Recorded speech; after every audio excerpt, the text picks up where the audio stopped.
My name is Ludwig von Mises. I was born in Austria in September of 1881. My parents, Arthur and Adele, raised me and my little brother, Richard, in Vienna, surrounded by high culture and thriving commerce. By the age of 12, I spoke German, Polish and French, Latin, and some Yiddish. But more than language, I was mesmerized by economics and fascinated by how wealth was created and destroyed. Around me in Austria and throughout Europe and the continent, I saw the growth, not just of wealth, but hatred of the wealthy, as envy, that ancient evil, fueled the rise of fascism and socialism. Money was under attack, not just by envy, but also his partner, greed. I defended her with my first book, The Theory of Money and Credit, in which I warned that central banking would inflate her value. It was my opening salvo in what would be a lifelong war of ideas. But then, real-life war forced me to trade my pen for a gun. As an artillery officer on the front lines of World War I, I saw carnage on a scale unimaginable, killing millions, starving millions more.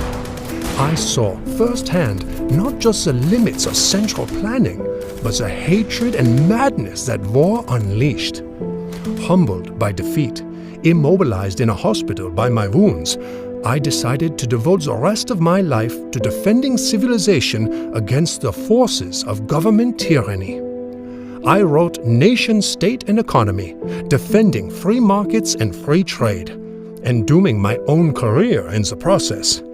The University of Vienna closed its doors to me, calling me too classically liberal, too indefatigable, and too Jewish.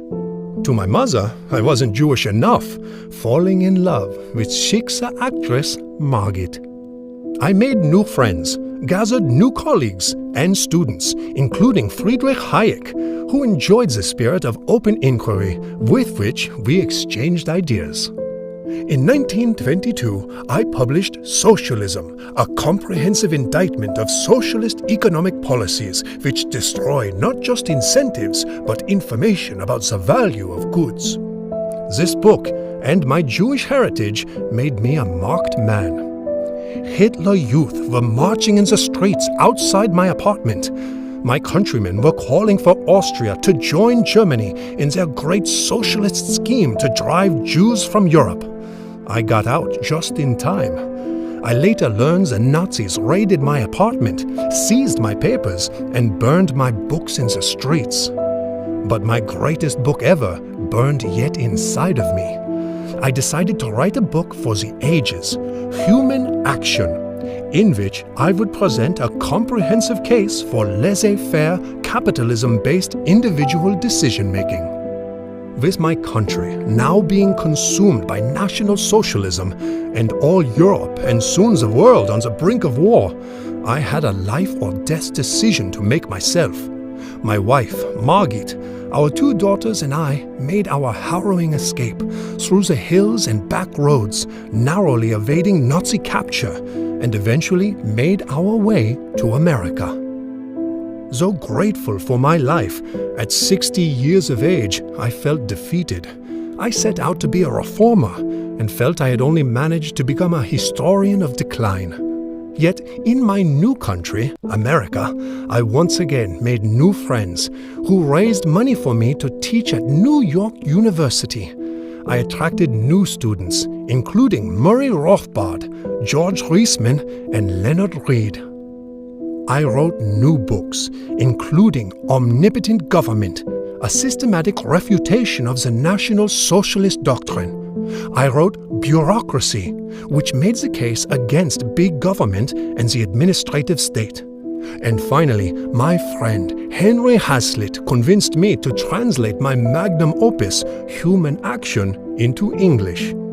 At first, Yale University Press rejected it, claiming no one would read a 1,000-page book championing capitalism. In the end, I prevailed. The book was published and it was a runaway success.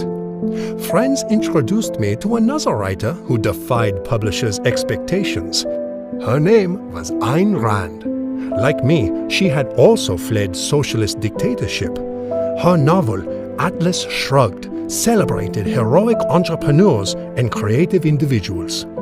As I wrote to her, Atlas Shrugged was not merely a novel. It is a cogent analysis of the evils that plague our society. I said she had the courage to tell the masses what no politician told them, that all the improvements in your conditions that you take for granted, you owe to the effort of men who are better than you. She was a fighter. I was a fighter. So, needless to say, we sometimes fought. But we never stopped fighting for the rights of the individual and against the forces of collectivism, of racism, of statism, rising once again to endanger society today. Ayn Rand and I, Ludwig von Mises, may no longer walk among you, but we have never left you, and we have left to you the legacy of reason, individualism, liberty. That is now yours to defend. Read our work, discover that legacy, defend it, preserve it, deserve it.